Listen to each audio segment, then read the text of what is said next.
Hola Iglesia, qué bendición es poder dedicar este tiempo para alabar el nombre de nuestro Dios, ¿verdad? Porque aún en medio de la adversidad, Él es digno de recibir toda la gloria. Así que ahí en tu hogar, prepara tus manos, prepara tu boca y dispón tu corazón para exaltar al Rey. Vamos a adorarle.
Solo tú eres digno de recibir la honra y la gloria, Jesús. Amados hermanos, Dios les siga bendiciendo. Continuamos con nuestra predicación en 1 Corintios. Hoy nos corresponde el capítulo 15, del 35 al 58. 1 Corintios, del 15, del 35 al 58. El tema es la resurrección de los creyentes. Vamos a leer los versículos 35 al 58. Dice la palabra del Señor: pero dirá alguno, ¿cómo resucitarán los muertos? ¿Con qué cuerpo vendrán? Necio, lo que tú siembras no se vivifica, sino muere antes.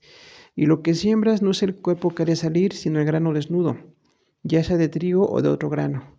Pero Dios le da el cuerpo como Él quiso, y a cada semilla su propio cuerpo. No toda la carne es la misma carne, sino que una carne es la de los hombres, otra carne es la de las bestias, y otra la de los peces, y otra la de las aves. Hay cuerpos celestiales y cuerpos terrenales, pero una es la gloria de los celestiales y otra la de los terrenales.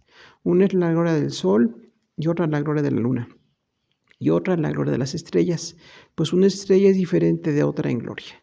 Así también la resurrección de los muertos. Se siembra en corrupción, resucitará en incorrupción. Se siembra en deshonra, resucitará en gloria. Se siembra en debilidad, resucitará en poder. Se siembra cuerpo animal, resucitará cuerpo espiritual. Hay cuerpo animal y hay cuerpo espiritual. Así también está escrito, fue hecho el primer hombre Adán, alma viviente, y el postrer Adán, espíritu vivificante.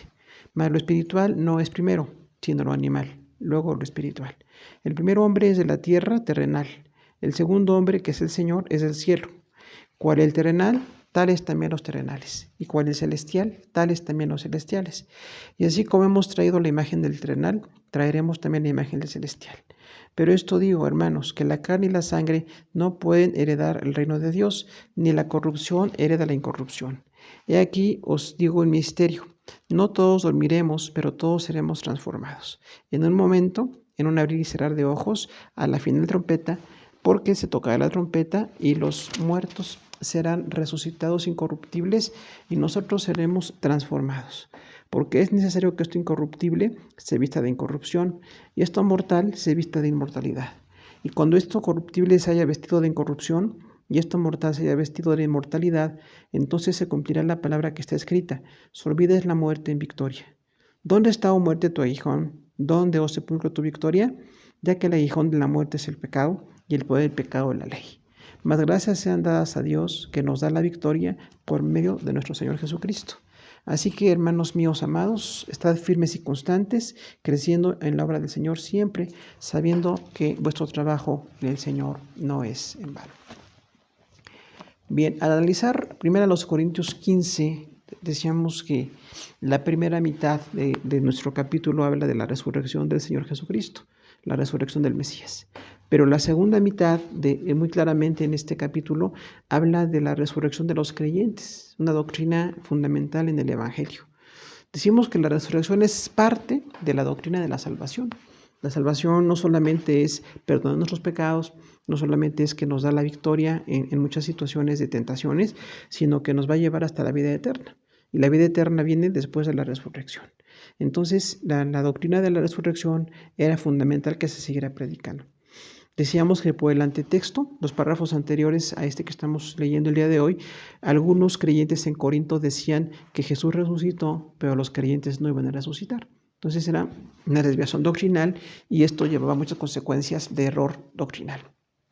Entonces, ya de que Pablo definió muy claramente la resurrección de Jesús, ahora nos habla de la resurrección de los creyentes. Es necesario conocer esta doctrina de la resurrección. Vamos a exponer 3 enseñanzas acerca de la resurrección. La primera enseñanza de la resurrección es la forma. Primera de los Corintios 15, del 35 al 41. Dice el versículo 35, pero dirá alguno: ¿cómo resucitarán los muertos? ¿Con qué cuerpo vendrán? Entonces, esta pregunta viene derivada de las enseñanzas erróneas que estaban empezando a surgir en Corinto. Porque si se decía que había resurrección, algunos pensaban: ¿cómo sucederá? Si se va a resucitar el cuerpo de los creyentes, ¿cómo va a resucitar? ¿Con qué cuerpo vendrán? La duda es que cuando vemos que el cuerpo físico muere, se degrada, se degenera, se pensaba entonces que solamente el alma iba a resucitar. Y eso era un error, porque decíamos, era la idea del dualismo y del gnosticismo. Nuestro cuerpo físico va a resucitar, renovado totalmente por la obra del Señor. Así como Dios da a cada planta, a cada semilla, diserta al principio en unos versículos acerca de los vegetales, cada semilla se descompone para poder reproducirse, para poder dar fruto, tiene que morir. Y entendemos que al morir una semilla se descompone. Entendemos cómo en tierra o en agua, en muchos medios que hoy se tienen para la reproducción de semillas, la semilla realmente se descompone. técnicamente muere, se empieza a podrir, empieza a oler mal, tiene una apariencia desagradable, pero después de que está pasando ese proceso, viene la vida nueva, viene la semilla que da lugar a una planta nueva. Entonces la semilla tiene que morir y descomponerse, también así nuestro cuerpo lamentablemente tiene que descomponerse. Nuestra muerte traerá descomposición, pero no es el término de la historia. Según la palabra de Dios viene una segunda parte que es la resurrección. Dice el versículo 36, necio, lo que tú siembras, no se edifica, sino muere antes. Entonces aquí Pablo está hablando de necedad a los que estaban diciendo que los creyentes no iban a resucitar. Es una palabra fuerte de corrección, pero decimos, bueno, los pastores y maestros tenemos la responsabilidad de corregir. Cuando algo no es adecuado en la palabra, se tiene que corregir. Fue una corrección fuerte, pero Pablo dice, es una necedad que algunos digan que el cuerpo de los creyentes no va a resucitar. Si vemos que todas las plantas se reproducen, mueren y se reproducen, también así nuestro cuerpo va a morir para dar lugar a una vida nueva, a una resurrección. Dice, lo que tú siembras no se vivifica, sino muere antes. Entonces lo que sembramos en la agricultura, todas las semillas que dan vida tienen que morir. Para dar vida tienen que morir. Entonces también nosotros aprendemos en este texto que tenemos que morir, nuestro cuerpo tiene que degradarse, tiene que descomponerse para que venga después la resurrección. Habla mucho aquí Pablo de la naturaleza. Decíamos, empieza hablando de muchos diferentes semillas, granos comestibles, y dice, bueno, todos los granos que nosotros conocemos tienen que morir para poder dar reproducción, para poder dar fruto. También nuestro cuerpo finalmente va a morir, en este caso no para dar un fruto, sino para la resurrección. Y aquí hay una frase interesante, para vivificar debe morir. O sea que así como cada semilla para dar vida tiene que morir, nuestro cuerpo tiene que morir para tener vida nueva. En este caso viene la resurrección de una manera muy clara, muy contundente, relativa con cómo los vegetales están reproduciéndose. La muerte es un proceso, tenemos que recordar eso. La muerte es un proceso para nosotros físicamente muy doloroso. Siempre que muere alguien que amamos, alguien cercano o no, nos da mucho dolor. La muerte de la gente, hay una gran tristeza, hay un duelo muy grande. Y bueno, cuando alguien muere en ese proceso, nuestro único medio de llegar a la resurrección es conocer a Jesús. Quienes conocemos a Jesús como Salvador, resucitaremos, según el texto que vemos aquí. El texto, recordemos, todos los textos de cualquier tema son los que nos dan la base de lo que estamos creyendo. En este caso habla de la resurrección. Dice el 37, y lo que siembras no es el cuerpo que ha de salir, sino el grano desnudo, ya sea de trigo o de otro grano. Entonces aquí habla claramente de cómo los granos tienen que, pues prácticamente sepultarse en la tierra.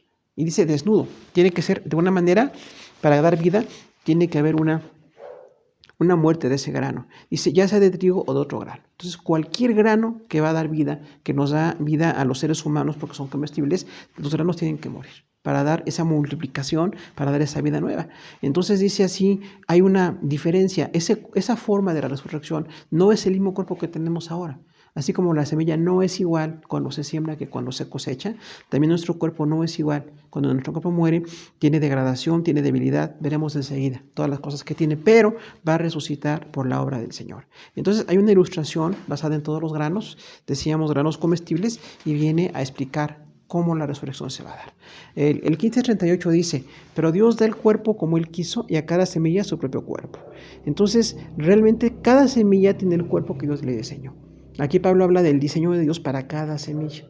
Cada semilla que va a dar vida, Dios le dio ese diseño. Cada semilla tiene la forma, tiene las células, las moléculas, todo lo que tiene para funcionar, esos tejidos vivos que mueren para dar vida nueva. También dice, Dios le dio a cada semilla el cuerpo como Él quiso. Entonces todas las semillas que tenemos comestibles tienen un diseño especial y son diferentes, pero finalmente el propósito es que den vida. Entonces es un producto que se espera ese cuerpo. Dice, cuando esa semilla muere, porque Dios le diseñó así como Él quiso a cada semilla, hay una soberanía. Dios diseñó cada cuerpo, cada semilla como Él quiere, y también para nosotros es una resurrección diseñada por el Señor. Dice el 39, no toda carne es la misma carne, sino que una carne es la de los hombres, otra carne es la de las bestias, otra la de los peces y otra de las aves. Entonces aquí Pablo diserta, ahora ya no nada más de los vegetales, ahora va con los animales. Y dice, no toda la carne es igual, hay carne de humanos, o sea, nuestros tejidos, lo que somos los seres humanos, la carne de los humanos es una, y esa carne es diferente del resto de la carne, de la creación. Dice otra carne, la de las bestias. Habla mucho de los animales terrestres. Dice otra de los peces, pues entendemos todos los animales marinos, y otra de las aves. Entonces los animales que vuelan, los que están en el mar, los que están en la tierra, todos tienen un diseño de carne puesto por Dios. Los animales, en este caso, no hay resurrección. No hay noción de vida para los animales, son solamente formas de vida que Dios da para que nos acompañen y nos traigan bendición en la vida terrenal. Los únicos que tenemos resurrección somos los seres humanos, para bendición quienes estamos en Cristo y para condenación quienes mueren sin Cristo. Entonces los inmortales somos los seres humanos. Entonces toda la humanidad, los animales terrestres, marinos y que andan en el aire, dice que tienen un diseño de parte de Dios. Entonces toda esa carne es distinta. También así nosotros vemos que la carne humana es la única que va a resucitar. 15:40 dice, y hay cuerpos celestiales y cuerpos terrenales, pero una es la gloria de los celestiales y otra la de los terrenales. Después habla de toda la creación animal, los seres humanos y la creación animal, ahora habla también de los cuerpos celestiales. Habla de las estrellas y viene descrito enseguida, ¿no? Dice, hay cuerpos celestiales y cuerpos terrenales. Los cuerpos celestiales son todas las estrellas que Dios creó. Tienen un diseño perfecto de parte de Dios. No hay vida como tal, pero hay un diseño y hay una perfección en estos cuerpos que son enormes, que hoy la ciencia habla de cómo hay esa diversidad en el universo. Y bueno, cada estrella, cada parte del universo fue diseñada por Dios. Dice que tiene como un cuerpo, o sea, tiene un diseño. Por eso decimos, Dios es un ser de diseños. Y dice, y hay cuerpos terrenales. Entonces, si después de ver los astros que tenemos allí descritos, vamos viendo también los cuerpos terrenales. O sea, en la tierra también hay vida que acabamos de ver, y hay diseños.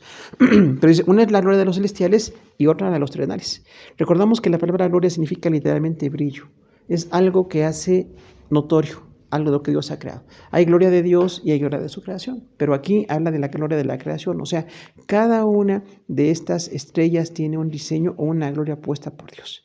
Cada astro tiene un diseño, tiene una función, y hoy que decíamos también la ciencia ha avanzado tanto en ese sentido, con la astronomía, pues hay mucho estudio de cómo funcionan y cómo hay esa atracción, esa gravedad, y bueno, hay muchísimo que decir al respecto. Pero también dice, hay otra gloria de los terrenales, o sea, los anteriormente descritos de los seres humanos, de los animales terrestres, marinos y los animales que vuelan, todos tienen una gloria o un diseño de parte de Dios. Diríamos aquí también que se puede concluir que cada una de las partes de la creación tiene una belleza. La gloria puesta por Dios es belleza en cada animal, en cada ser humano, en cada astro, en cada parte de su creación hay una belleza. Dice el 41, una es la gloria del sol, otra es la gloria de la luna y otra es la gloria de las estrellas. Pues una estrella es diferente de otra en gloria. Entonces ahora empieza a describir más específicamente muchos más astros. Dice, una es la gloria del sol. Cuando nosotros conocemos este astro, que es el centro, y da vida a la Tierra y a todo nuestro sistema planetario, le da una forma y tiene una funcionalidad, bueno, entonces el Sol tiene una gloria. Imaginemos cuánta energía, cuánta luz, cuántas funciones tiene el Sol en nuestro sistema planetario. Bueno, este Sol tiene una gloria, dice, puesta por Dios. Es un diseño de Dios para el Sol. Y otra es la gloria de la Luna. También el astro que está cerca de la Tierra, que pertenece a la función con la Tierra, la Luna tiene una gloria. Tiene una función, tiene un diseño perfecto. Entonces es diferente la del Sol y la de la Luna. Las funciones son distintas. Todos los diseños son distintos. Entonces aquí habla también que la resurrección que tenemos nosotros es un diseño distinto. La resurrección de los seres humanos es distinta a toda la obra de Dios en las estrellas o en los animales que decíamos terrestres, marinos o que andan en el aire. Y otra, la gloria de las estrellas. Y eso es muy diverso. ¿Cuántos millones de estrellas hay? Dice, pero cada estrella tiene una gloria. Algunos dicen que hay estrellas opacas, hay otras muy brillantes, pero cada una en el diseño perfecto de Dios tiene una gloria, tiene un brillo, tiene un diseño perfecto. Y dice, y una estrella es diferente de otra en gloria. Hay un diseño único para cada estrella. Que decimos, son millones de estrellas. Bueno, todas las estrellas tienen una gloria puesta por Dios y habla del diseño. Dios es un diseñador y le da a cada parte lo que Dios quiere darle. Entonces, en este caso, resumimos este punto de la resurrección, que Dios diseña cada parte de lo que Él ha creado de una manera perfecta. Y también vemos que tienen funcionalidad, hay una diferencia. No somos iguales los seres humanos con las bestias. Aunque dice que son creadas por Dios las bestias, dice que somos diferentes. Entonces las bestias tienen una funcionalidad para que nosotros tengamos alimento, para que tengamos cobijo. Algunos tienen compañía con los animales, otros tienen estudio y hay una relación muy diversa con los diferentes animales. Pero también dice las estrellas. Entonces, ahora que se habla tanto de esos diseños, de esos grupos de estrellas, pues tienen una función perfecta dada por Dios y una diversidad enorme, diríamos, diversidad multitudinaria. Dios diseñó de una manera muy diferente a todas las estrellas. Y cuando le escribe Sol, Luna y estrellas, nos habla de todos esos cuerpos celestes que tienen un diseño de parte de Dios. Pero el único que está diseñado para resucitar es el cuerpo humano, según este texto. Entonces hay una segunda enseñanza acerca de la resurrección y es la incorrupción. Primera de los Corintios 15, del 42 al 50. O sea, incorrupción es que va a haber algo que no se corrompe. Y veremos cómo se describe. Dice el 42, así también es la resurrección de los muertos, se siembra en corrupción, resucitará en incorrupción. O sea, va ahora directamente al tema de la resurrección de los creyentes. Dice, va a ser igual la resurrección de los muertos. ¿Cuáles muertos? Los creyentes tenemos resurrección para vida. Así como cada estrella, como cada animal, en el antitexto, nunca tenemos que separar los textos. Lo que está diciendo anteriormente tiene que ver con lo que dice ahora. Ese es el contexto. Entonces dice, así como cada uno de los seres vivos que Dios creó, así como cada una de las estrellas tiene un diseño de parte de Dios, también los seres humanos tenemos un diseño especial y abundante, un diseño impresionante que también tiene incluida la resurrección. La resurrección de los muertos está incluida en el diseño de Dios. Se siembra en corrupción, resucitará en incorrupción. Y recordamos aquí, cuando alguien muere, cómo el cuerpo va siendo dañado, cómo va siendo debilitado, cómo el cuerpo va dañándose. Todos hemos sufrido la muerte de seres queridos. Y decimos, bueno, este cuerpo que tanto se dañó, llega al punto en que muere, va a resucitar. Por eso dice, se siembra en corrupción, pero resucitará en incorrupción. Entonces, este proceso de descomposición, este proceso de corrupción que tenemos en la muerte va a ser revertible. Dios nos dará vida nueva y veremos enseguida cómo se describe todos los detalles respecto a este tema tan interesante. Y dice que se siembra para tener resurrección. O sea, así cuando alguien muere y sepultamos su cuerpo, literalmente tenemos un dolor, tenemos una aflicción, pero esperamos que resucite. La promesa de Dios es que todos los muertos van a resucitar. Y en el caso de los creyentes, resucitar para vida. Dice el 43, se siembra en deshonra, resucitará en gloria. Se siembra en debilidad, resucitará en poder. Entonces, aquí hablamos de la gloria y el poder. Dice, cuando alguien muere, cuando una persona muere, se siembra en deshonra. La palabra deshonra es pérdida del honor.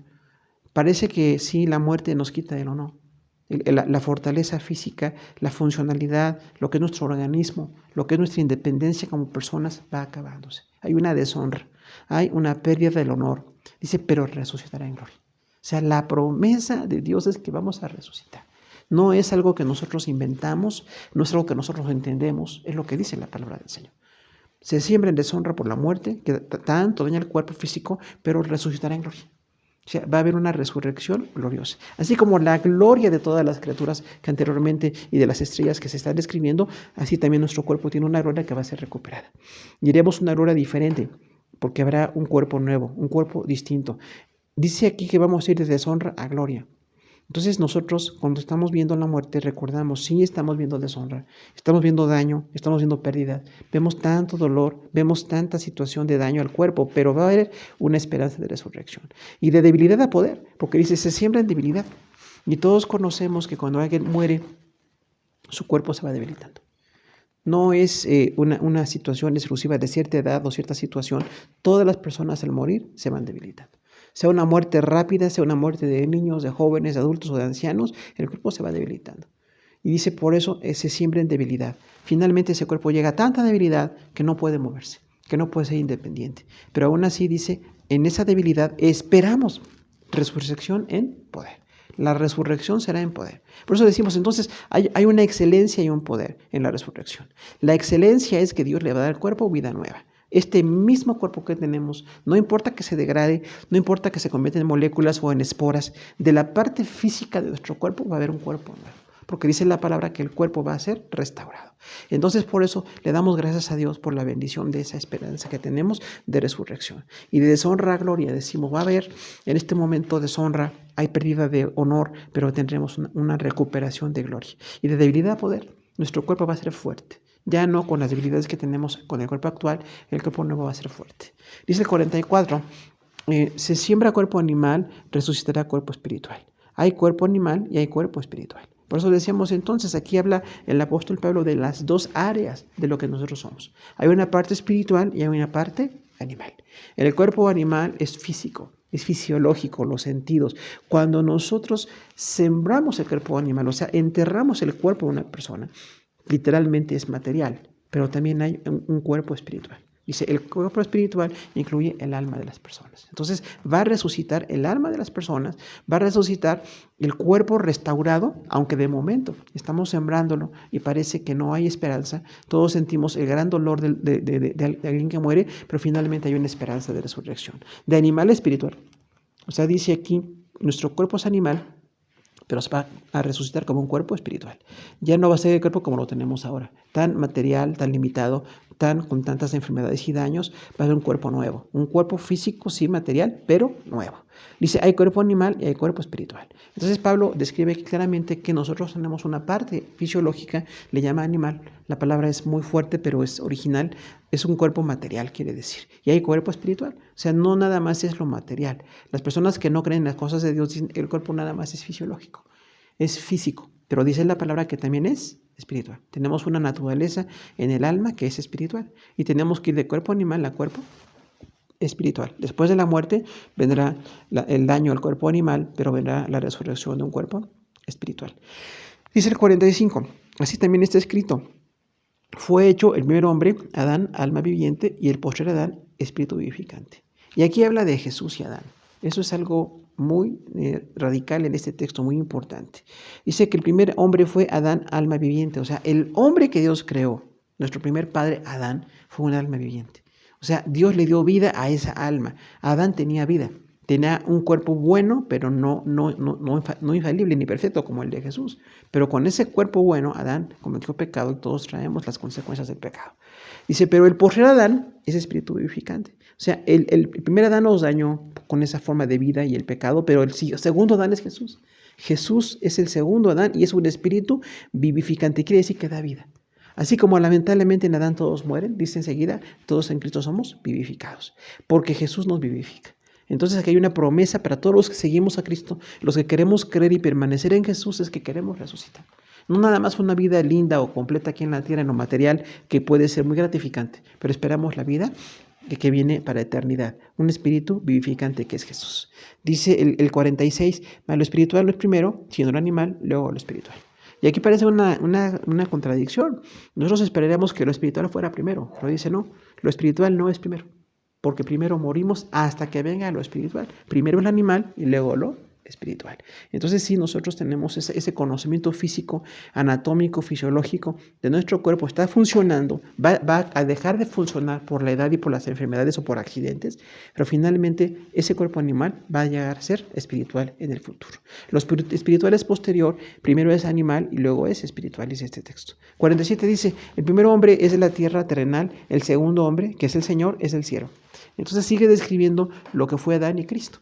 El primer hombre que fue Adán es terrenal, total. De hecho, fue hecho de tierra, recordamos, ¿no? Fue hecho de tierra, diseñado por Dios, y le sopló en la nariz aliento de vida y fue alma viviente. Entonces, el primer hombre es totalmente de la tierra. Adán es totalmente terrenal. Y todos los que estamos aquí en la tierra tenemos una relación con esta situación material. Todos somos terrenales finalmente. Pero dice, el segundo Adán es el Señor, es el cielo. Entonces, el Señor que nos va a hacer espirituales, resucitar, porque Él resucitó como primer muestra de este hecho, dice, el segundo hombre es Jesús, es del cielo. Entonces, Adán es terrenal, pero el Mesías es celestial. Por eso aquí empieza a describir quién es Jesús. Igual lo que decimos de Jesús es todo lo que dice la palabra de Dios. No lo estamos inventando, no estamos nosotros teniendo ideas, es lo que dice la palabra. Jesús es celestial. 48 dice, ¿cuál es el terrenal? Tales también los terrenales, y cuál es celestial, también los celestiales. Entonces aquí habla de la semejanza que tenemos con Adán. Todos los hombres y mujeres que nacemos humana y físicamente, materialmente, tenemos una tendencia al pecado. tenemos la misma falla. A veces queremos criticar a Adán, a Eva o a otros hombres que han cometido pecados, pero somos iguales. Lamentablemente todos los hombres estamos en lo terrenal y hasta que la redención viene y nos va cambiando, nos va en la santidad, nos va haciendo crecer hacia las cosas de Dios, todos somos terrenales como Adán. Adán no fue el único, fue el que tomó la decisión de comer de aquel fruto con Eva, pero los humanos tenemos toda la misma tendencia terrenal. Por eso necesitamos la salvación. La gente que hoy no tiene salvación la necesita acercarse a Jesús para tener ese cuerpo celestial. Y cuál es celestial, también trae los celestiales. Entonces Jesús es el prototipo del carácter. Así como Adán nos dio un carácter muy carnal, muy terrenal, Jesús es el modelo para nosotros. Dice, cuando somos espirituales, somos semejantes a Cristo, que en varias ocasiones lo dice el texto. Tenemos que llegar a ser más semejantes a Cristo. Entonces es nuestra meta, llegar a ser como Jesús. 49 dice, así como hemos traído la imagen del terrenal, traeremos la imagen del celestial. Entonces recordamos aquí que Adán fue hecho a imagen de Dios, Adán y Eva, hechos a la imagen y semejanza de Dios. Decimos, la imagen es el diseño del cuerpo y la semejanza es el carácter. Entonces Adán y Eva son hechos totalmente parecidos a Dios, pero esta imagen que Adán con su decisión dañó, porque tenemos una imagen dañada, la naturaleza pecaminosa se le llama también. Todos nacemos dañados físicamente, espiritualmente, traemos un daño en el alma, dice, traeremos la imagen del celestial. Habla de que la salvación nos lleva a recuperar el diseño de Dios. El diseño de Dios sin pecado, el diseño de Dios sin maldad, el diseño de Dios sin corrupción se recupera en Cristo. No hay otra forma de recuperación, no hay otro medio. Solamente Jesús nos hace recuperar la imagen que perdimos con Adán. Ahora, recuperar la imagen de Cristo tampoco es perfecta. Seguimos batallando mucho con lo material, mucho con la carne, con el pecado. Esto lo dice mucho la carta de Juan, primera de Juan. Pero estamos orando y buscando ser cada día más semejantes a Jesús. Dice el 50, pero esto digo, hermanos, que la carne y la sangre no pueden heredar el reino de Dios, ni la corrupción hereda la incorrupción. Entonces, Pablo dice, bueno, ya que describimos que tenemos un cuerpo animal, que es la vida material que tenemos aquí, y tenemos un cuerpo espiritual, porque también somos alma. Entonces, ya que tenemos la noción clara de que esto existe, dice, la carne y la sangre no pueden heredar el reino de Dios. O sea, nuestro cuerpo como está ahorita no puede ir al reino de Dios. Y el reino, otra vez como tema básico de Pablo, el reino es toda la soberanía de Dios en el universo. Y abarca varias áreas, abarca la creación del universo, abarca la tierra, abarca la iglesia, abarca muchas situaciones que Dios tiene con los ángeles, con los seres humanos, pero todo ese reino no podemos nosotros llegar como carne y sangre. Con nuestro cuerpo actual, aunque sea un cuerpo los que son jóvenes o que son fuertes, ni siquiera en esa condición la vida actual puede estar en la vida eterna. Tenemos necesidad de morir y resucitar con un cuerpo nuevo, porque la corrupción no era de incorrupción. O sea, no pueden heredar la carne y la sangre el reino de Dios, ni la corrupción la incorrupción, porque nuestra corrupción sigue, nuestro cuerpo se sigue degradando. Cuando pasamos de la juventud, nuestro cuerpo empieza a envejecer. Ya no es la fuerza, ya no es la energía, ya no es la vitalidad que teníamos en la juventud o en la niñez. Pero es otra etapa que tenemos que también adaptarnos. Las personas que vamos creciendo en edad ya no tenemos la misma fortaleza, pero tenemos otras funciones que cubrir. Dice, la tercera enseñanza de la resurrección es la transformación. Primera de los Corintios 15, del 51 al 58. Transformación. Dice el 51, he aquí os digo un misterio. No todos dormiremos, pero todos seremos transformados. Entonces, cuando usa Pablo la palabra misterio, no es así religioso o místico. La palabra misterio quiere decir desconocido, literalmente. Algo que no conocían, les voy a decir. Eso que ustedes no conocían, no todos dormiremos, pero todos seremos transformados. Pablo se incluye pensando que posiblemente la resurrección no tardará tantas décadas o tantos siglos como ha tardado, pero dice, no todos dormiremos, pero todos seremos transformados. O sea, no todos estaremos muertos. Cuando dice dormiremos, recordemos el eufemismo de dormir. No todos vamos a morir. No vamos a estar vivos, más bien dice, no todos dormiremos, algunos van a morir. Y dice luego cómo los que están muertos van a resucitar primero. Dice, pero todos seremos transformados. O sea, los que están muertos van a resucitar y ser transformados para estar con el Señor, pero los que están vivos van a ser transformados. El cuerpo de los que estén vivos, aunque no pase por la putrefacción, aunque no pase por la degradación o por el sepulcro, su cuerpo va a ser transformado. Por eso dice que el cuerpo actual no puede heredar el reino de Dios. Ese cuerpo también va a ser transformado. Necesita una transformación para la vida. Dice el 52, en un momento, en un abrir y cerrar de ojos, a la final trompeta, porque se tocará la trompeta y los muertos serán resucitados incorruptibles y nosotros seremos transformados. Entonces, este texto habla mucho de que Pablo pensaba que la resurrección podía ser inmediata.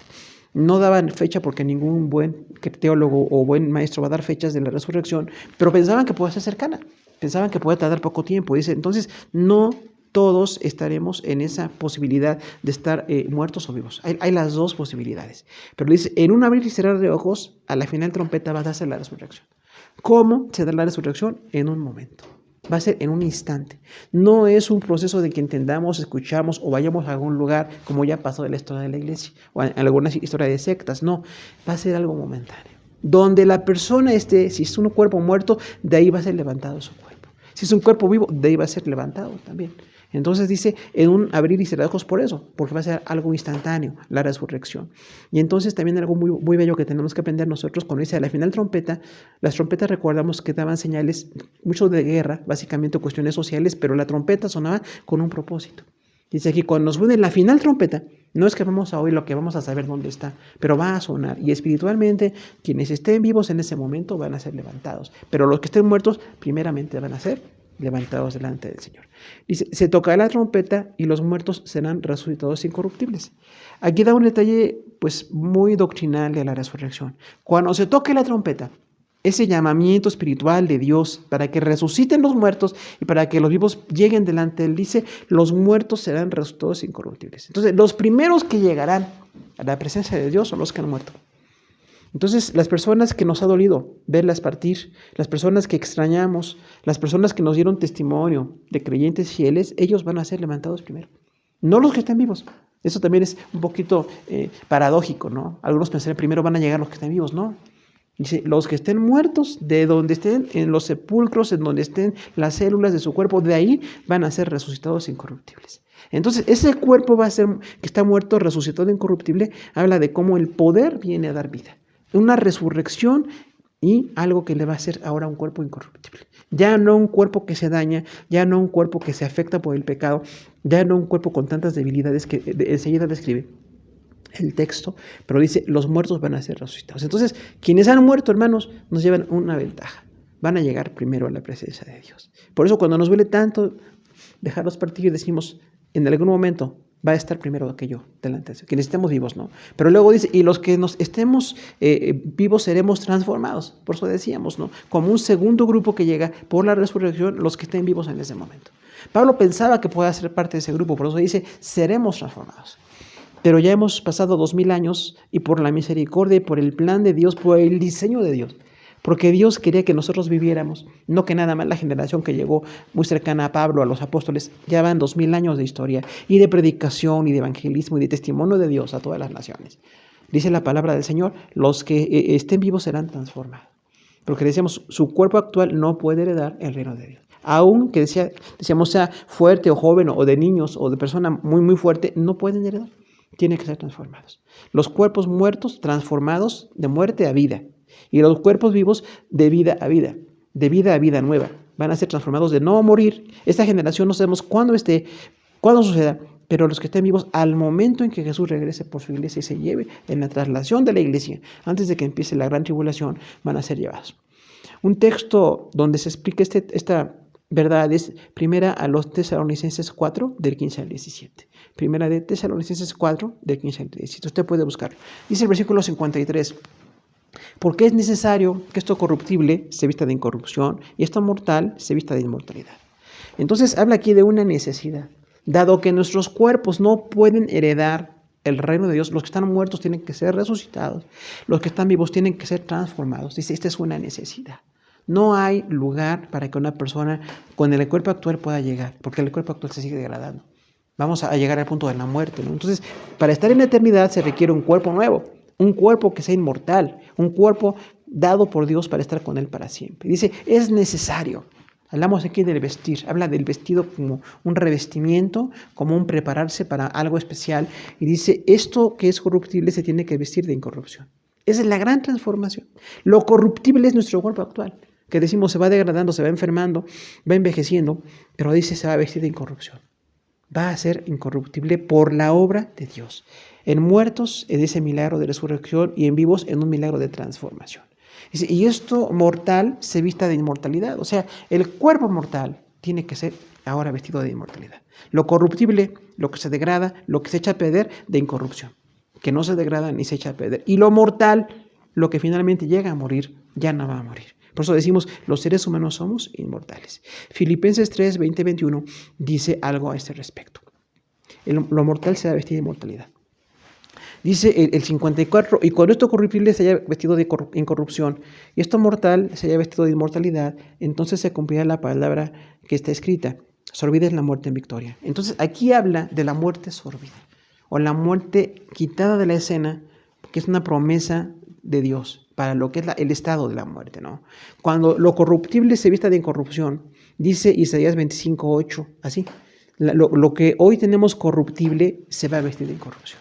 Entonces, el cuerpo que tenemos va a llegar a un punto de la transformación de Dios. Vivos o muertos van a ser transformados para la gloria de Dios. Y esto mortal se viste de inmortalidad. O sea, este cuerpo que sí llega todavía el proceso de muerte, vamos a llegar a morir. Finalmente vamos a llegar a vestidos de inmortalidad. Entonces, la corrupción de incorrupción, lo mortal de inmortalidad. Y dice ahí en Isaías 25:8 que se quitará toda muerte, toda lágrima y toda afrenta. ¿Cuál es la debilidad del cuerpo actual? Decíamos, la muerte. Todas las personas que mueren dejan un gran dolor, nos dejan un duelo tan grande, pero esa muerte va a ser transformada en vida. Tenemos lágrimas cuando alguien muere. Estamos totalmente adaptados a esto de llorar por alguien que muere. Y por mucho tiempo nos sigue doliendo que ya no esté con nosotros. Seguimos recordándoles ya como cristianos, de ninguna manera relacionados con lo que se practica culturalmente, pero sí en el recuerdo tenemos en el corazón a personas que han muerto y que están con el Señor. Y sí, la afrenta. O sea, la afrenta es una ofensa grave, algo que daña. La muerte, la lágrima y la afrenta. Todo eso que la muerte trae, la muerte actual, va a ser quitado. Dice, se cumplirá la palabra que está escrita: sorbida es la muerte en victoria. Entonces, esta muerte, que es una situación, decíamos, no es un personaje, es una circunstancia. Dice, esta muerte se va a ser absorbida, va a ser sorbida en la muerte en victoria. O sea, la victoria de Cristo va a tener un daño total a la muerte actual. Va a ser sorbida, va a ser sustraída, va a ser quitada. Entonces, esta situación de duelo, de término de la vida, de término de funciones, término de relaciones, que es la muerte actual, va a ser quitado. Por eso la esperanza de los que estamos en Cristo, hermanos, es seguir fieles. Si usted quiere encontrarse con las personas que nos han adelantado y que están ya en la presencia del Señor, tenemos que ser fieles como ellos, para estar en la eternidad. La muerte no tiene que ser una separación permanente, es temporal. Es muy dolorosa, pero es temporal. La idea es que nosotros muramos tan fieles como los que nos antecedieron. La gran tragedia es que muchas personas no son fieles. Muchos creyentes que fueron creyentes en un tiempo, o que son hijos de creyentes, o nietos de creyentes que ya no están en Cristo.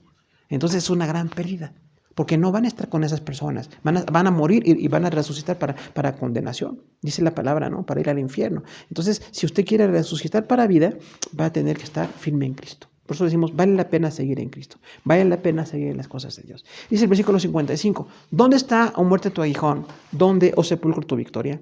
O sea, Pablo hace una expresión así muy emotiva respecto a cuando la muerte sea derrotada. Dice, ¿dónde está, oh muerte, tu aguijón? O sea, el aguijón reconocemos que era una vara larga que en un extremo tenía una punta de hierro para poder manejar animales, básicamente los bueyes, los animales de carga. Entonces ese aguijón lastimaba. Y dice aquí Pablo, la muerte es como un aguijón, nos está como lastimando. Pero también el aguijón puede ser un órgano puntiagudo, perforante de los himenópteros, los animales que pican y que dañan con venenos. Entonces dice aquí, ¿dónde ese aguijón que hizo daño? Así como el aguijón que es una herramienta en la agricultura, o el aguijón que es un órgano de esos animales, ¿dónde está, oh muerte, tu aguijón? Va a ser quitado. Actualmente hay veneno, hay daño, hay sangrado, hay dolor por esos aguijones de la muerte, pero va a ser quitado. Por eso dice Pablo, en algún momento, cuando Dios promete librar a los hijos, a los creyentes del Seol, va a venir esa victoria. Oseas 13:14 dice eso, que Dios promete librarnos del Seol. Dice el versículo 56, ya que el aguijón de la muerte es el pecado, y el poder del pecado, la ley. Entonces, cuando habla aquí de la descripción de ese aguijón, que anteriormente dice, ¿dónde está, oh muerte, tu aguijón? ¿Cuál es el aguijón? Dice, el aguijón de la muerte es el pecado. ¿Por qué? Porque el pecado es la razón de nuestra muerte. Estamos muriendo porque pecamos, porque tenemos una naturaleza pecaminosa, porque tenemos una tendencia pues totalmente de pecado y de maldad. Ese aguijón nos va a llevar a la muerte. Recordemos que varias veces Pablo dice, el pecado nos lleva a la muerte. Tenemos que recordar esa noción, porque a veces parece que se nos olvida que el pecado va a traer como consecuencia muerte. Finalmente va a haber muerte, pero nosotros tenemos que estar ahora en Cristo, en esa restauración que Él hace y no seguir en la vida de pecado. Con muchas tentaciones, con muchas debilidades, con muchos retos, pero tenemos que seguir, porque el pecado nos llevaría a la muerte. Y el poder del pecado, la ley. Entonces, esto es algo muy descriptivo para los judíos, porque recordamos que pensaban muchos judíos que la ley era lo máximo, que la ley era así como la esperanza de salvación, porque traía esperanza en hacer un sacrificio y esperar el perdón de Dios, pero la ley señaló el pecado. Entonces dice, el poder del pecado es la ley. La ley nos señaló todo lo que es el pecado y la necesidad que tenemos de Cristo, porque realmente todos tenemos pecado, ¿no? Todos los que hemos practicado todo tipo de conductas erróneas, reprobables por Dios, entonces es la ley la que nos dice que ese pecado nos va a llevar a estar separados de Dios. Entonces el pecado lleva a la muerte y la ley señaló el pecado. Por eso dice aquí Pablo, tenemos que ser restaurados de esa muerte con la resurrección de Cristo. Dice el versículo 57, cómo hay una solución de parte de Dios. Dice, mas gracias sean dadas a Dios que nos da la victoria por medio de nuestro Señor Jesucristo. Entonces, después de toda la descripción de la muerte y el daño, la ruptura y la pérdida, y de ver cómo la resurrección es la esperanza de los creyentes, dice Pablo, gracias sean dadas a Dios. O sea, nosotros tenemos que agradecerle a Dios porque nos dio a Jesús. Jesús murió para que nosotros tengamos vida. Por eso el Evangelio es esta predicación, es esta proclamación que tenemos que seguir haciendo, aún en las circunstancias en las que estamos, tenemos que seguir predicando a Jesús. Tenemos que seguir hablando de Jesús, hablando de Salvador y darle gracias a Dios por esa vida eterna. Tenemos la vida eterna como una parte de la fe. Todavía no es algo que hemos vivido, no es algo que hemos experimentado, pero lo tenemos en esperanza. Gracias a Dios porque resucitaremos, dice aquí Pablo. Dice, nos da la victoria por medio de nuestro Señor Jesucristo. ¿La victoria sobre qué? Sobre la muerte. Nunca separemos los textos de su contexto.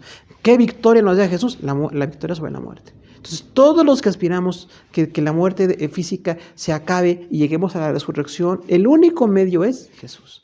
Dice, el único mediador es Jesús. Así como Dios es un diseñador para cada creación de todo lo que hizo en el universo, para la salvación, el diseño de Dios es Jesús. No hay otros medios.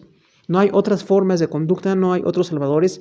El único salvador es Jesús, según este texto, ¿no? Entonces, Dios nos da la victoria por medio de Jesús. Entonces, Jesús es el medio de la salvación, es el medio de la restauración y nos va a dar la victoria de la muerte finalmente. Dice el 58, así que, hermanos míos amados, estad firmes y constantes, creciendo en la obra del Señor siempre, sabiendo que vuestro trabajo en el Señor no es en vano. Entonces, la conclusión de este capítulo 15, por eso dice, así que, hermanos, Pablo les recuerda que tenemos que seguir adelante. Los creyentes no nos podemos quedar detenidos. Luchamos con temores, luchamos con peligros, luchamos con enfermedades, luchamos con todas las situaciones que la gente que no conoce a Dios está luchando. La diferencia es que nosotros tenemos a Jesús. Usted como creyente tiene a Jesús. Entonces la conclusión que da aquí Pablo en este versículo final dice, hermanos míos amados. O sea, qué bella es la hermandad. Qué bello es que tengamos hermanos en Cristo. Hermano, tenemos que disfrutar a los hermanos. Tenemos que amar y valorar a los hermanos porque, decíamos, Pablo tuvo con Corinto muchas desavenencias, tuvo diferencias, tuvo correcciones, disciplinas. Pero aquí después del capítulo 15 dice, ustedes son hermanos míos amados. Les amo, hermanos. Es lo que todos tenemos que decir constantemente. Que no sea un cliché, que no sea un saludo de temporada. Realmente decimos, amo a mis hermanos. Hombres y mujeres que creen en Dios como yo. Somos imperfectos todos, pero estamos esperando la resurrección. Hermanos míos amados. Pablo dice, toda la iglesia de Corinto, los que tienen errores, los que no los tenían, los que estaban permitiendo el pecado, los que no, toda la iglesia que estaba en Corinto dice, ustedes son hermanos míos amados. Estén firmes y constantes. ¿Cuál es el consejo para un cristiano? Firmeza y constancia. Desde el Antiguo Testamento que a Josué se le decía, tienes que esforzarte, esfuérzate y sé valiente, aquí dice lo mismo, estad firmes y constantes. Un creyente tiene que estar firme. Cuando alguien pierde firmeza, está perdiendo la fe. No podemos ser cristianos no firmes. Mucha gente dice, no estoy en la iglesia, no estoy reuniéndome, pero sigo creyendo en Dios. No podemos estar así. Aún en las circunstancias actuales que vivimos de confinamiento, de separación física en las iglesias, tenemos que seguir predicando. Tenemos que seguir hablando de Dios, tenemos que estar firmes en las cosas de Dios. Porque de una manera nos vamos debilitando, vamos perdiendo esa fortaleza. Y dice, ustedes tienen que estar firmes. ¿Cómo tengo que estar? firme. Firme y constante. O sea, habla aquí de dos cualidades, diríamos aquí, dos características muy deseables en un cristiano: firmeza y constancia.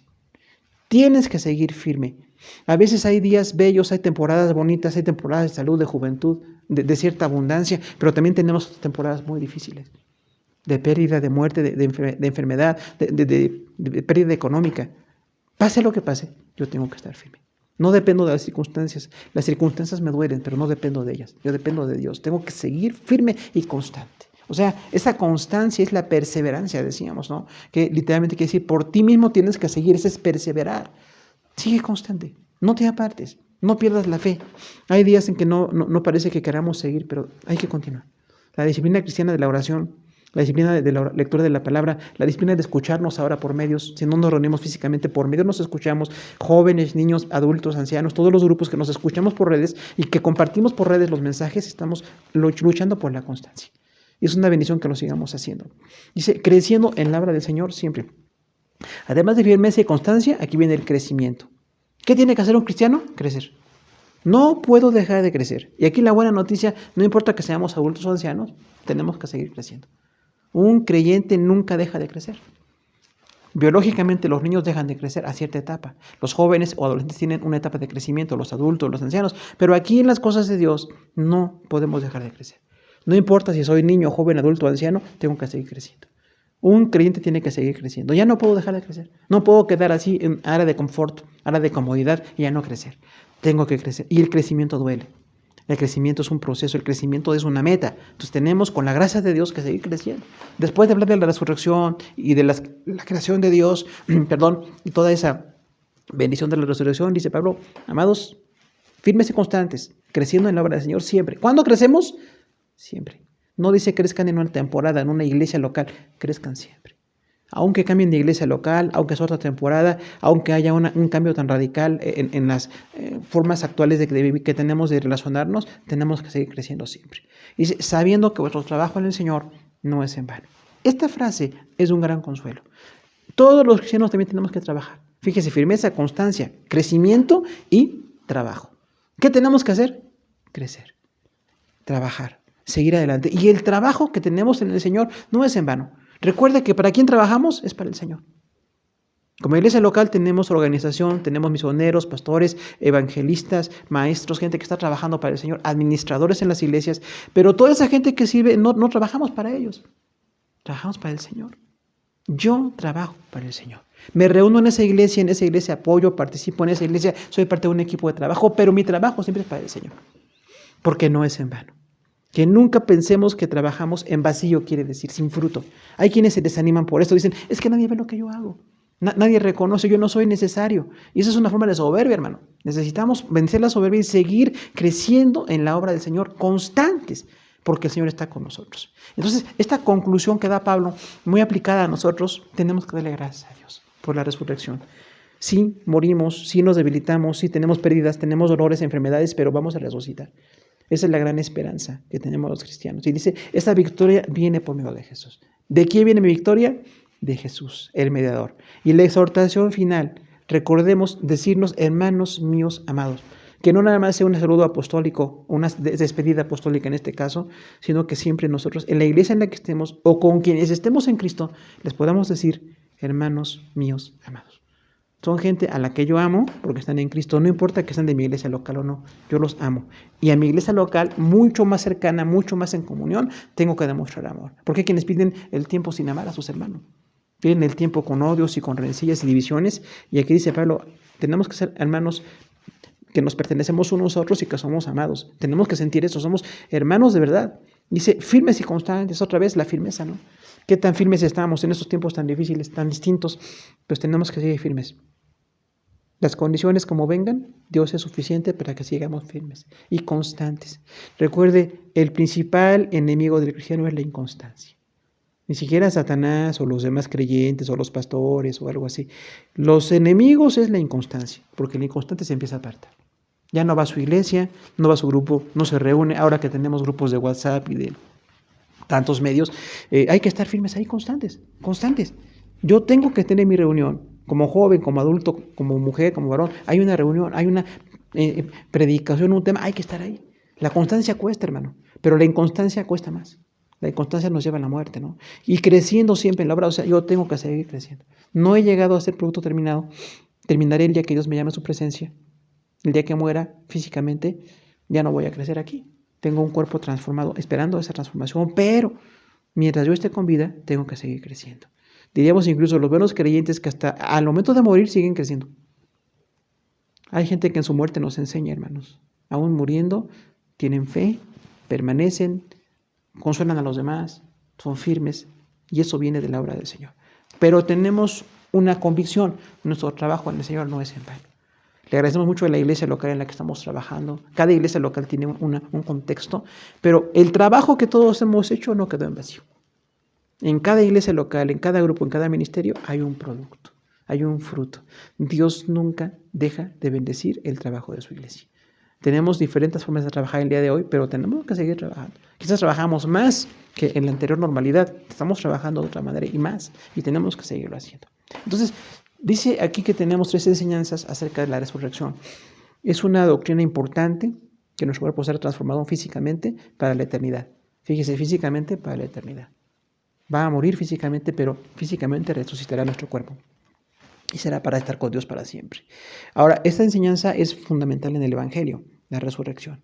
Y tenemos 3 enseñanzas: la forma, la incorrupción y la transformación. Forma, porque habla de cómo vamos a resucitar. La incorrupción habla de una calidad, de ella no va a corromperse. Y la transformación habla de una metamorfosis de ese cuerpo. Vamos a tener una transformación. Y entonces, haciendo un resumen de este capítulo, decimos, no tengamos duda, va a haber resurrección. Mucha gente quizás no tiene una claridad, pero la palabra es muy clara. La palabra, tenemos que ir más a la palabra, a leer, a escuchar predicaciones, enseñanzas, libros, presentaciones de todos los temas que haya en la actualidad, y vamos a conocer más. Particularmente, la resurrección de los creyentes está aquí, en 1 Corintios 15. Cuerpos terrenales y celestiales. Recordamos, tenemos una vida física, pero tenemos una vida espiritual con Dios. La corrupción va a acabar. Hoy estamos con enfermedades, con debilidades, con dolor, con preocupación, pero esta vida tiene una transformación. Por eso tenemos que seguir en Cristo. Invitamos a todos los que conocemos a Jesús, sigan. Hay una gloria futura. La resurrección es una gloria futura. La muerte y el daño es temporal, es actual, pero la resurrección es futura. En el futuro, nuestro cuerpo va a ser transformado. Y por eso siempre concluimos, cuando alguien muere, decimos, sí, nos duele tanto que se fue, pero va a resucitar, va a tener vida nueva. Vamos a orar al Señor, hermanos, pidiendo que este pasaje lo podamos aplicar a nuestra vida, que podamos reconocer la gracia del Señor en todo y que podamos seguir siendo bendecidos. Y que esta palabra sea de consuelo para todos en el contexto que hoy vivimos de tanta muerte, tantas pérdidas, tanto temor. Recordemos, Dios nos da la esperanza de resurrección. Oramos al Señor. Padre, te damos gracias por tu palabra en 1 Corintios capítulo 15, del 35 al 57, que hemos hablado de estos temas de la resurrección de los creyentes. Nos da una gran esperanza, Señor, seguir en tu camino. Ciertamente tú conoces nuestra vida, que quizá nos adaptamos mucho a la salud, nos sentimos muy contentos con la abundancia, pero estamos con mucha dificultad cuando hay enfermedades. Ahora que hay tantas muertes, tantas personas conocidas, cercanas o no, que escuchamos que mueren con esta pandemia, nosotros ponemos en tus manos al mundo. Te pedimos que tú tomes el control siempre, Señor, y que tu nombre sea glorificado. Más allá de lo que los hombres puedan hacer, que quizás es mucho, es bueno, pero lo determinante es lo que tú haces, Señor. Tú eres el que determinas la vida para las personas. Te rogamos que haya vida y bendición. Donde hoy hay muerte, haya una recuperación de fe, haya fortaleza, haya un camino para seguir, Señor, y que en esta adaptación que tenemos a esta realidad nueva podamos tener la gracia de seguir constantes y firmes en tu camino. Que como iglesia no nos descuidemos, aunque físicamente no nos reunamos por mucho tiempo quizá, pero que sigamos firmes y constantes en tu camino, dando muestras de amor, enviando mensajes de salvación, mensajes de amor y de paz, mensajes de consuelo a la gente que nos rodea, y que sigamos firmes y constantes, sabiendo que nuestro cuerpo como personas no es el cuerpo de los animales. Los animales son muy bellos en diseño, pero no van a resucitar. El único que va a resucitar es el cuerpo humano. Y aún viendo todas las estrellas, viendo todo el universo, Señor, tan bello, tan extenso, tan infinito y tan diverso, nosotros somos los únicos creados para la resurrección. La situación negativa es que quienes no están en Cristo tienen resurrección para muerte, para eternidad con Satanás en el infierno. Y eso es la condenación. pero les invitamos a arrepentirse. Toda persona que tiene vida hoy, la persona que hoy escuche el mensaje, puede arrepentirse. Y los que estamos arrepentidos esperamos la resurrección para vida. Te damos gracias por tus bendiciones y por tu gracia, y nos ponemos en tus manos y te pedimos que nos sigas bendiciendo, y te damos gracias por cada día de vida que nos concedes, reconociendo que es un regalo tuyo. Que amemos más a los que están cerca de nosotros, nuestros esposos, nuestros hijos, nuestros padres, Señor, la gente que hoy tenemos como contexto familiar tan cercano, porque es una gran oportunidad que estemos ahí con ellos, amándoles y siendo bendición para ellos. Y que les digamos a cada uno que es un regalo que estén vivos el día de hoy, porque lamentablemente podemos morir en cualquier momento cuando tú lo tienes ya designado, y la muerte traerá dolor, pero hay una esperanza de resurrección. Que las personas que están hoy tristes, que están lamentando la muerte de alguien o el temor de la muerte que todos tenemos por los contagios, se convierta en una fe, se convierta en un testimonio de que pronto sigamos predicando tu palabra por los medios que tú quieras y a la manera que nos tengamos que adaptar, que sigamos adelante, creciendo en tu obra, trabajando, sabiendo que no es en vano nuestra labor. En nombre de Jesús te damos gracias. Amén. Dios les bendiga, amados hermanos. Gracias por su atención.